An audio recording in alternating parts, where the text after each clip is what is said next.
Hello students, कैसे हैं आप सब। उम्मीद करता हूं कि आप सब बहुत अच्छा हैं। And my name is Mayur Kumar. Welcome to our YouTube channel Mayur classes. आप सब बहुत अच्छे से पढ़ रहे हैं, मुझे पता है ना, क्योंकि टर्म वन जो है हम लोग के बहुत ही करीब हैं, तो पढ़ाई तो हो ही रहेगी। चलिए, हमने कल बात करें कल के लिए। कल हमने क्या बात किया था, जैसे कि मैं बता दूं कि ये टेबल है हमारे पास 1.6। कुछ डेटा दिए गए थे जो मैंने आपको बताया था। इंडिया को कैसे कंपेयर किया गया था, कि इंडिया को हर सेक्टर में कैसे कंपेयर किया गया है।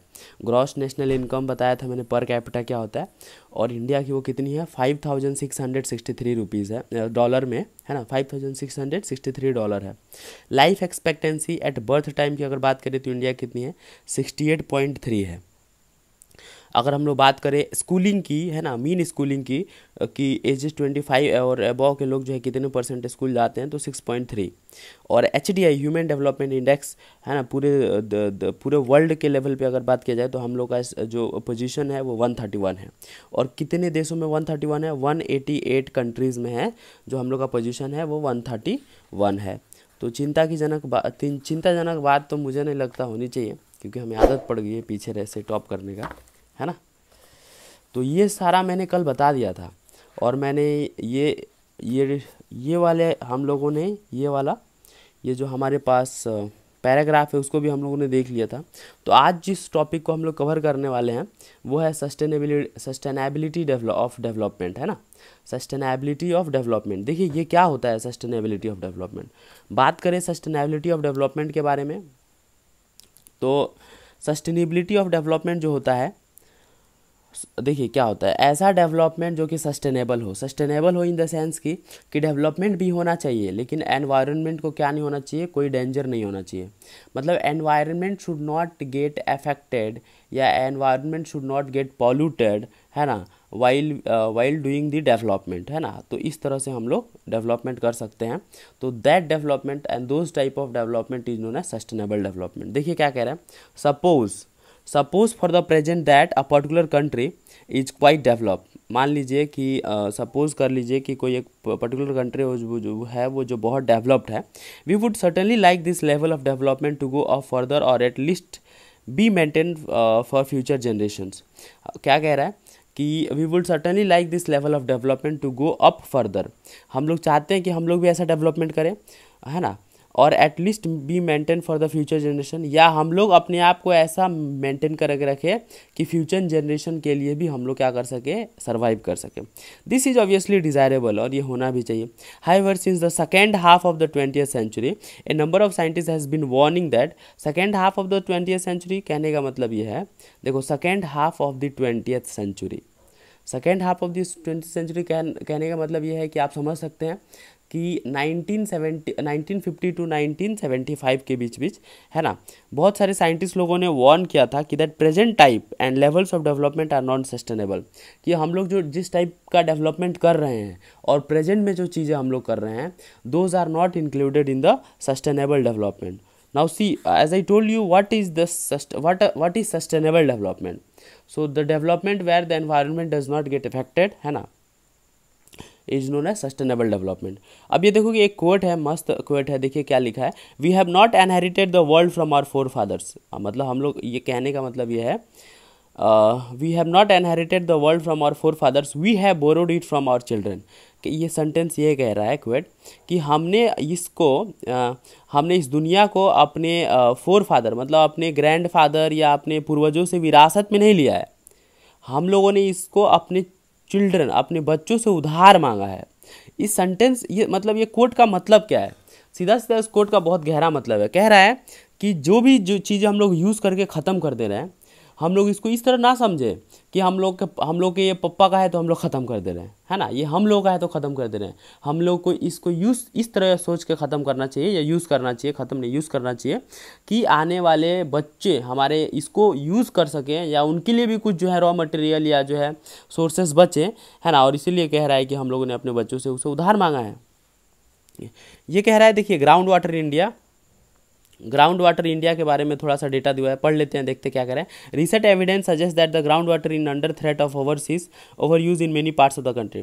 अभी रिसेंट के स्टडीज़ बता रहे हैं कि जो कंडीशंस हैं वो पूरे इंडिया लेवल पे वो बहुत ही ज़्यादा मतलब सीवियर है ग्राउंड वाटर को लेकर। About 300 districts have reported a water level decline of over 4 meters during the past 20 years. कह रहे हैं कि ऐसे बहुत सारे 300 डिस्ट्रिक्ट्स हैं जिन्होंने, जहाँ पे नोटिस किया गया है या उन्होंने बताया है कि जो ग्राउंड वाटर का लेवल है वो 4 मीटर और अंदर चला गया है और पिछले 20 साल में ये हुआ है। ठीक है, सपोज मैं कहूँ कि अगर बिहार के किसी डिस्ट्रिक्ट में 20 मीटर पे वाटर मिल जाता है, तो 20 मीटर पे वाटर मिल जाता है तो अब 24 मीटर पे भी नहीं मिल रहा है। तो ये जो है ग्राउंड वाटर के रिजर्व्स जो हैं धीरे धीरे खत्म हो रहे हैं, है ना। Nearly 1/3 of the country is over using ground water reserves. अब जो कंट्री है वो 1/3, कंट्री का 1/3 पॉपुलेशन जो क्या कर रहा है, ग्राउंड वाटर को एक्सेस यूज़ कर रहा है, विदाउट एनी पर्पज़ यूज़ कर रहा है। In another 25 years 60% of the country would be doing the same if the present way of using this resource continuous. लेकिन आने वाले और 25 साल में अगर इसी लेवल से ग्राउंड वाटर हम लोग यूज़ करते रहें, खर्च करते रहें, फालतू में, है ना, बहाते रहें, तो आने वाले मतलब कह सकते हैं कि 25 ईयर्स में 60% of the country will be doing the same. 60% country के लोग भी यही करने के लिए मजबूर होंगे। Ground water over use it particularly found in the agricultural purposes regions of Punjab and western UP and UP, hard rock plateau areas of central and southern India, some coastal areas and the rapidly growing urban settlements. कह रहे थे ground water over use is particularly found. Ground water का जो over use है वो कहाँ ज़्यादातर found होता है, जैसे प्रोस्पेरियस रीजन्स, अब अमीर रीजन्स है कौन कौन से, पंजाब में, वेस्टर्न यूपी में, यहाँ पे ग्राउंड वाटर जो है बहुत ज़्यादा एक्सेस में यूज़ होता है। Hard rock plateaus areas of central and south India, और हार्ड जो साउथ इंडिया है, सेंट्रल इंडिया है, some coastal areas and the rapidly growing urban settlements. वहाँ पे जो क्या कर रहा है, वहाँ पे रैपिडली जो है अर्बन सेटलमेंट्स जो है बढ़ रहा है और वहाँ पे पानी भी एक्सेस यूज़ होता है। तो यही कह रहा है। अब यहाँ पे क्वेश्चन है जो तुम्हें अपने आप में डिस्कस करके फाइंड आउट करना है कि आंसर क्या हो सकता है। कह रहा है why ground water is over use, क्यों ग्राउंड वाटर को ओवर यूज़ किया जाता है। Can there be development without over use, क्या डेवलपमेंट पॉसिबल है विदाउट ओवर यूज़। देखो यूज़ करने बोलता तभी हम लोग समझ जाते हैं कि डेवलपमेंट पॉसिबल है। ओवर यूज़ करने बोला है तो हम समझ जाएंगे कि लिमिट से ज़्यादा खर्च हो रहा है। जैसे हम लोग अगर suppose if we want to take bath, है ना, तो हम लोग क्या करते हैं, कभी कभार कि नल टैप को चालू करके रख देते हैं, पानी में बाल्टी में पानी भर जाता है और फालतू में गिरता है, फिर भी हम उस पर ध्यान नहीं देते हैं। तो हमें जितनी ज़रूरत है हम उतना ही भरें, है ना। तो ये एक तरीका हो सकता है कि घर पे हम लोग पानी बचा सकते हैं। And this is how our ground water level will be maintain, है ना। इट विल नॉट एग्जॉस्ट, ख़त्म नहीं होगा। आगे बढ़ते हैं, क्या कह रहा है।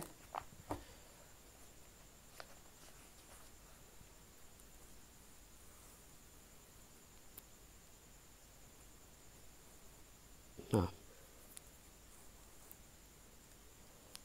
कह रहा है ground water is an example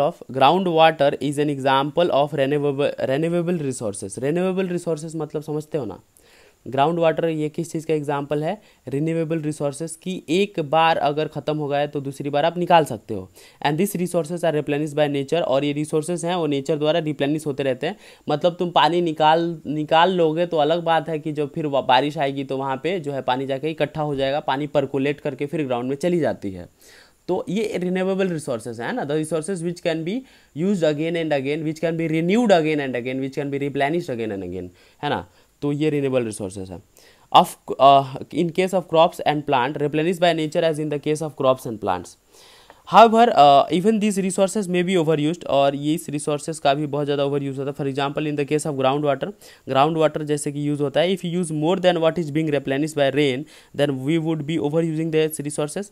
तो हम लोग क्या कर सकते हैं, जितना रेन जो है मैं अगर एक डेटा बताऊँ, एवरी ईयर रेन जो है कुछ जैसे 10 लीटर वाटर जो है कलेक्ट करता है ग्राउंड में, है ना। ग्राउंड वाटर 10 लीटर जो है वाटर क्या करता है, ग्राउंड में परकुलेट हो जाता है, और हम लोग जो यूज़ कर रहे हैं वो 20 लीटर यूज़ कर रहे हैं। तो ये तो ओवर यूज़ ही कहा जाएगा ना, क्योंकि रेन अगर 10 लीटर इकट्ठा ही कर रहा है तो 20 लीटर हम लोग यूज़ कर रहे हैं। तो this is what over use. Non renewable resources are those which will get exhausted after years of use. अब देखो नॉन रिन्यूएबल रिसोर्सेज क्या होते हैं, वो रिसोर्सेज होते हैं जो कि कुछ सालों तक हम लोग यूज़ करेंगे और उसके बाद ख़त्म हो जाएगा, वो टोटली ख़त्म ही हो जाएगा, मिलेगा ही नहीं हम लोगों को, है ना। और ऐसे नॉन रिन्यूएबल रिसोर्सेज कौन कौन से होते हैं? नॉन रिन्यूएबल रिसोर्सेज ऐसे हो सकते हैं जैसे कि पेट्रोल हो सकता है, फ्यूल्स हो सकते हैं, ये सारा कोल हो सकता है। We have a fixed stock on earth which can not be replenished, मतलब ये जो हमारे पास जो मटेरियल है जो कि एग्जॉस्ट हो जाएगा वो फिक्स है, उसका स्टॉक जो है फिक्स है और वो क्या कर सकता है, फिर से रिप्लेनिश्ड नहीं हो सकता। We do discover new resources, है ना, हम लोग नए नए रिसोर्सेज को डिस्कवर कर सकते हैं। That we did not know of earlier, जिसको हम लोग जिसको हमें पहले नहीं जानते हैं। New sources in their way to add to the stock, कह रहा है new sources in this way add to the stock, और इस तरह नया सोर्सेज स्टॉक में ऐड किया जा सकता है, लेकिन वो पर्टिकुलर चीज़ नहीं ऐड होगा। However over time even this will get exhausted, लेकिन बीते हुए समय में and as the time will pass, है ना, this minerals and this stock will also get exhausted if we are having the habit of using overusing it। अभी देखो यहाँ पे एक डेटा दिया हुआ है येलो कलर के बॉक्स में, हम लोग उस पर भी ध्यान देंगे। क्या कह रहा है? ये कह रहा है देखो, for example crude oil that we extract from the earth is a non renewable resources. हम लोग जो क्रूड ऑयल निकालते हैं अर्थ के अंदर से, क्रूड ऑयल मतलब कच्चा तेल, जिससे हमें डीजल पेट्रोल मिलता है, कैरोसिन मिलता है ना, तो उसका जो कच्चा फॉर्म होता है, रॉ मटेरियल होता है, उसको क्रूड ऑयल कहते हैं, तो वो नॉन रिन्यूएबल रिसोर्सेज है। However we may find a source of oil that we did not know of earlier. हो सकता है कि एक जो हम लोग एक ऑयल का सोर्स जहाँ से हम तेल निकाल रहे हैं वो हमें पता हो, वहाँ का तेल खत्म हो जाए, तो हो सकता है कि आने वाले समय में कल हमें ऐसा जगह मिले जिसे हमें नहीं पता था कि वहाँ भी तेल है और वहाँ पे तेल हम लोग निकालें। लेकिन देखिए कितना भी मिलेगा, अगर ओवर यूज़ कर रहे हैं, आदत रहेगी तो ख़त्म तो होना ही है ना। तो ये बात है। Explorations are being undertaken all the time, और हर जगह जो है ये एग्जर्वेशंस हो रहे हैं, मतलब एक्सप्लोरेशंस हो रहे हैं, एक्सप्लोर कर रहे हैं साइंटिस्ट लोग कि कहाँ तेल है कहाँ नहीं है ना। बिजनेसमैन लोग इसमें सब लगे हुए हैं। अब देखिए कुछ डेटा दिया हुआ है, उसको हम लोग पढ़ के समझते हैं कि क्या कह रहा है।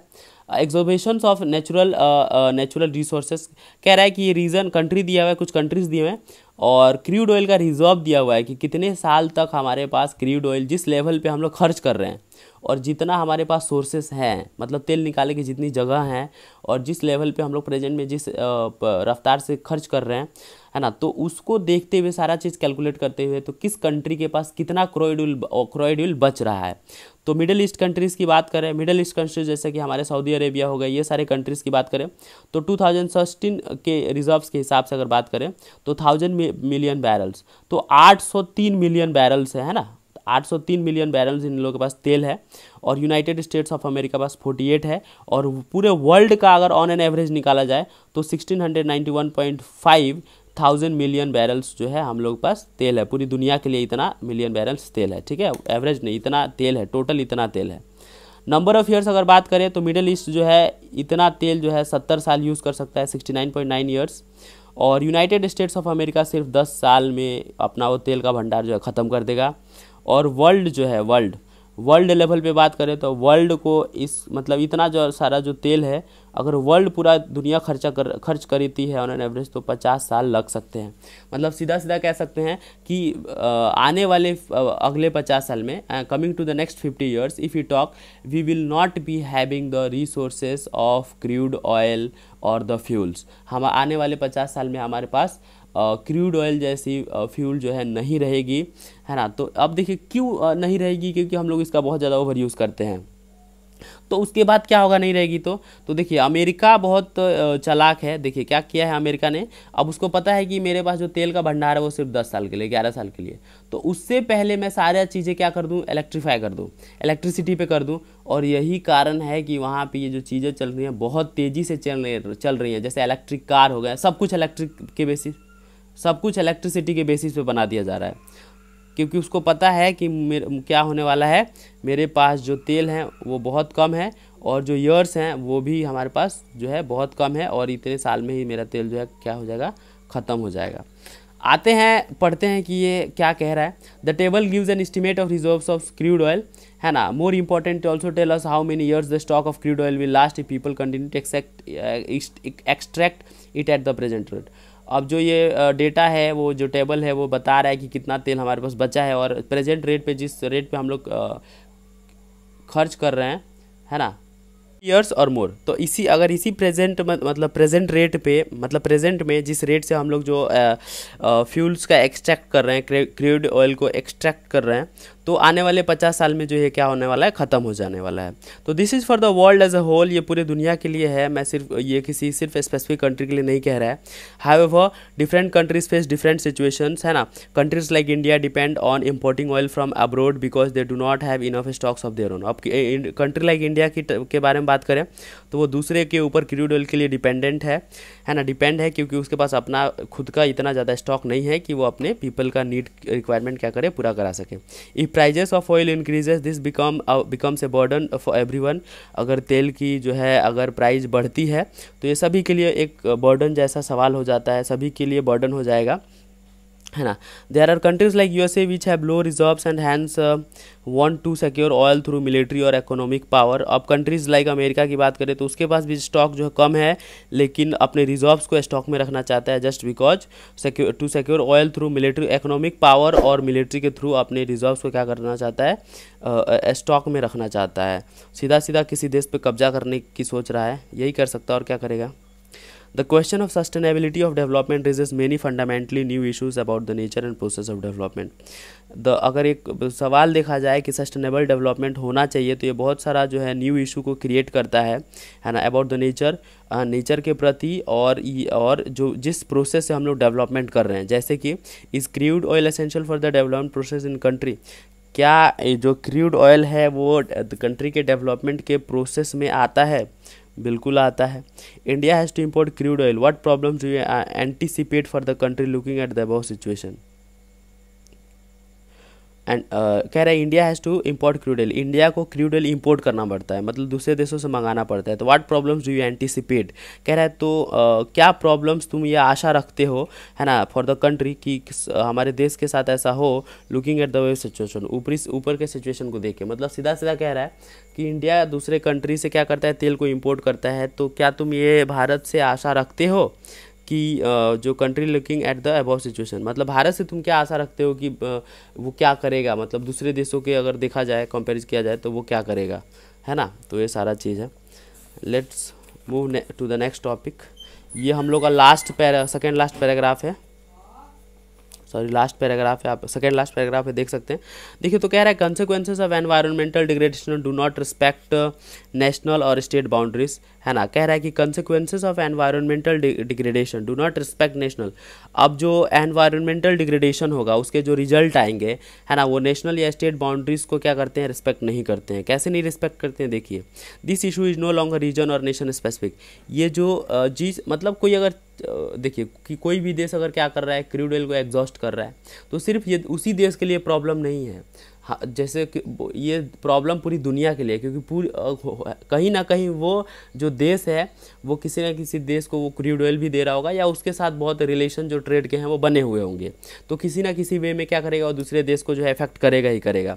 तो इसीलिए कह रहा है कि नेशनल या स्टेट बाउंड्री की ही रिस्पेक्ट की बात नहीं है, ये पूरी वर्ल्ड लेवल की बात हो जाती है ना। Sustainability of development is comparatively a new area of knowledge in which scientist, economist, philosopher and other social scientist are working together. कह रहा है कि सस्टेनेबिलिटी मतलब सस्टेनेबल डेवलपमेंट की बात किया जाए तो ये एक नया एरिया है जहाँ पे बहुत सारे साइंटिस्ट लोग, है ना, फिलोसफर लोग और अदर सोशल साइंटिस्ट लोग दिमाग लगा रहे हैं और एक साथ काम करने की कोशिश कर रहे हैं। किस बेसिस पे, सस्टेनेबल डेवलपमेंट के बेस पे काम करने की कोशिश कर रहे हैं साइंटिस्ट लोग, है ना।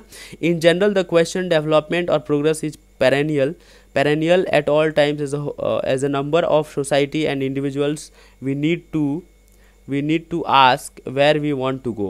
कहने का मतलब है in general the question of development is perennial all times as number of society and as individual. जैसे कि हम लोग क्या है कि हम लोग सोसाइटी में रहने वाले लोग हैं, है ना, और डेवलपमेंट होता ही है और डेवलपमेंट होगा ही सही। तो सोसाइटी में रहने वाले लोग या हम एक इंडिविजुअल मान के अपने आप से ये सवाल पूछें कि what we wish to become and what our goals are, कि हम लोग मतलब इस तरह से जो खपत कर रहे हैं क्रूड ऑयल और फ्यूल्स वगैरह, है ना, और जो डेवलपमेंट के रेस में लगे हुए हैं, तो हमें अपने खुद से पूछना है कि हम लोग क्या करना चाहते हैं, हमारी इच्छा क्या है और हमारे जो है गोल्स क्या हैं, जो हमारा एम है वो क्या है। So the debate on development continuous. और इस तरह जो क्या है, जो डिबेट है, जो वार्ता है डेवलपमेंट पे, वो क्या रहा, कंटिन्यू रहा, है ना। मतलब ये टोटली ख़त्म नहीं हो सकता, अब तो इसका डिबेट शुरू हो रहा है कि सस्टेनेबिलिटी डेवलपमेंट ही हमारे पूरे वर्ल्ड लेवल पे होना चाहिए, सस्टेनेबल डेवलपमेंट होना चाहिए। और उससे भी अगर कोई आसान डेवलपमेंट है तो उसको भी हम लोग क्या करें, बहुत तरीके से जो है इम्प्लीमेंट करने का काम करें। इसीलिए कह रहा है कि डेवलपमेंट पे बहस ख़त्म नहीं हुआ है, ये तो बहस अभी शुरू हुआ है।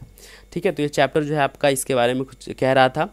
ये चैप्टर में हमने सारा कुछ देख लिया है, बहुत सारे ऐसे रिपोर्ट्स देखे हैं, भारत से रिलेटेड, इंडिया से रिलेटेड भी हम लोगों ने बहुत सारा ऐसा रिपोर्ट देखा है जो कि सिचुएशन बहुत ही जो है क्या है, बहुत ही कह सकते हैं कि वरीड सिचुएशन है, भारत से रिलेटेड भी, इंडिया से रिलेटेड भी, और वर्ल्ड लेवल पे तो है ही।